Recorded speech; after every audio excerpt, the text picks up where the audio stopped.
Салам достор, бүгүн биз сиздерге Борбор Азиянын президенттеринин унаалары жөнүндө айтып беребиз. Анда эмесе кеттик. Негизи көпчүлүк адамдар ушул жашоосунда президент болууну кыялданышат эмеспи, бирок баары эле ушул президент боло бербейт. Айрыкча Борбор Азияда президент болуу өтө кыйын. Анткени бул аймактагы президенттер өзүңүздөр билгендей ондогон жылдардан бери бийликтен кетише элек. Албетте мындай мартабалуу кызматтагы адамдардын үй жайы, унаасы да өзүнчө кеп кыла турган тема. Мындан улам биз сиздерге азыр Борбор Азиянын президенттери кандай унааларды айдаганын же колдонуп жатканын кызыктуу видеодо, алдыдагы видеодо көргөзүп беребиз.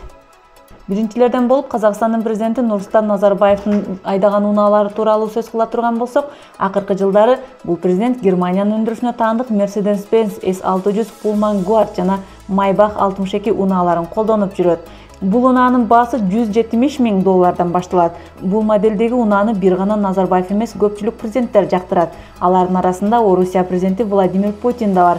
Бул брондолгон лимузиндин өзгөчөлүгү күтүүсүз куралдуу кол салууга туруштук бере алгандыгында деп айтып келишүүдө. Жада калса 15 кг тротилдик эквиваленттеги жардыргыч затка да туруштук бериши мүмкүн.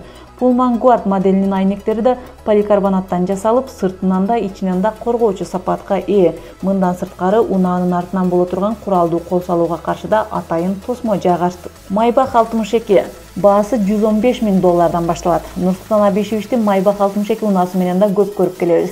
Бул автоунаанын үстү жагы айнек менен жабылган. Бир эле кыймылдаткычынын көлөмү 5,5 литр деп айтылат. Ошондой эле 550 ваттын күчүн берет. Ар бир Maybach 62 унаасы кардардын индивидуалдык буйртмасы менен жасалат. Анда анын ички декорундагы кардардын табитине жараша өндүрүшөт.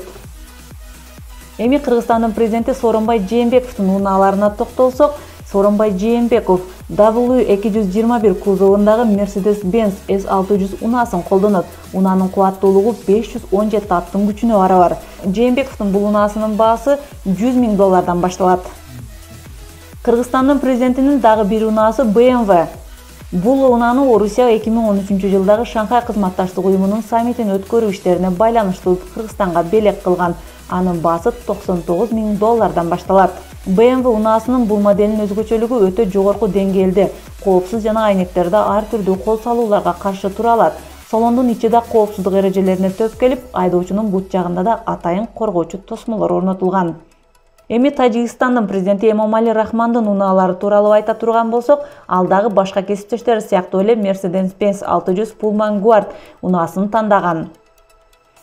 Эми өзгөчө Түркмөнстандын президенти Курбангулы Бердимухамедов тууралуу айта турган болсок, бул киши негизинен эле өзүнүн кымбат баалуу нерселерге болгон жакындыгы менен көпчүлүктөн айырмаланып келет. Ал бир гана жылкынын асыл тукумдарына эмес, унаанын да эң кымбаттарына кызыгат.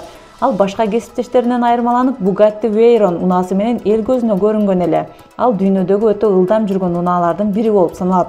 Бул унаанын баасын айтканда Mercedes-Benz 600 Pullman унаалары тыйынга арзыбай калат. Тагыраак айтканда Bugatti Veyron баасы $2,500,000 башталат. Өзбекстандын президенти Мирзиёев тууралуу айта турган болсок, коңшу өлкөнүн жаңы тарыхындагы экинчи президент Шавкат Мирзиёев жергиликтүү өндүрүштөгү унааларга болгон сүйүүсү менен башка кошуналарынан өзгөчөлөнүп турат. Албетте, мамлекетке таандык болгон унаалардан сырткары, Мирзиёев өз өлкөсүндө өндүрүлгөн Chevrolet Malibu унаасында жүргөндү жактырат.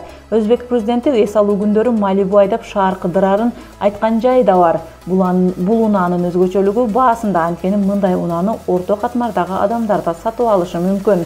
Chevrolet Malibu унаасынын баасы $30,000.